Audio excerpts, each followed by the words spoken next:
Workout ಮಾಡೋ ಟೈಮ್ನಲ್ಲಿ breathing ಕೂಡ ತುಂಬಾ ಇಂಪಾರ್ಟೆಂಟ್ ಫ್ಯಾಕ್ಟರ್. ಇದ್ರ ಬಗ್ಗೆ ನಿಮ್ಮ ಅಬ್ಸರ್ವೇಷನ್ಸ್ ಏನು? ಬಿಗಿನರ್ಸ್ ಆಗಲಿ, ಸ್ಪೆಷಲ್ ಪಾಪ್ಯುಲೇಷನ್ ಅಂದ್ರೆ hypertension, heart disease, pregnant women, ಇವರಿಗೆಲ್ಲ ಸ್ಪೆಷಲ್ ಪಾಪ್ಯುಲೇಷನ್ ಅಂತ ಕರಿತೀವಿ. ವೆಯ್ಟ್ ಕಮ್ಮಿ ಇಟ್ಟು ಬ್ರೀದಿಂಗ್ ಮೇಲೆ ಫುಲ್ ಕಾನ್ಸಂಟ್ರೇಷನ್, ಅದನ್ನ ಮೇನ್ ಪ್ರಯಾರಿಟಿ ಮಾಡ್ಕೊಂತೀವಿ. ಅದ್ ಹೇಗೆ ಅಂತ ಹೇಳಿದ್ರೆ, ಮಸಲ್ ಯಾವಾಗ ಕಾಂಟ್ರಾಕ್ಟ್ ಆಗುತ್ತೋ ಅವಾಗ ಉಸಿರು ಆಚೆ ಬಿಡಬೇಕು, ಮಸಲ್ ಯಾವಾಗ ಲೆಂಥನ್ ಆಗುತ್ತೋ ಅವಾಗ ಉಸಿರು ಒಳಗೆ ತಗೊಬೇಕು. ಸೊ ಫಾರ್ ಎಕ್ಸಾಂಪಲ್, ನಾನು ಇವಾಗ ವೆಯ್ಟ್ ಎತ್ತುತ್ತಾ ಇದ್ದೀನಿ, ಹೀಗೆ ಎತ್ತಿದಾಗ ಈ ಮಸಲ್ ಕಾಂಟ್ರಾಕ್ಟ್ ಆಯ್ತು, ಅವಾಗ ಉಸಿರು ಆಚೆ ಬಿಡಬೇಕು.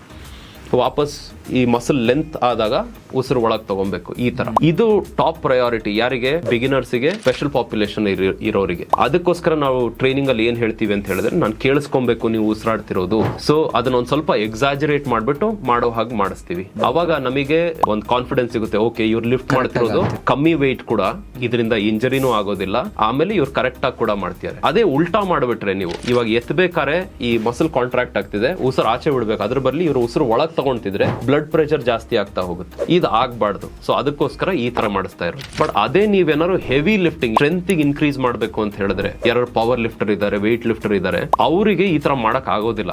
ಯಾವಾಗ ವೆಯ್ಟ್ ಜಾಸ್ತಿ ಇರುತ್ತೋ ಅವಾಗ ನೀವು ಉಸಿರು ಹಿಡ್ಕೊಂಡ್ಲೇಬೇಕಾಗುತ್ತೆ.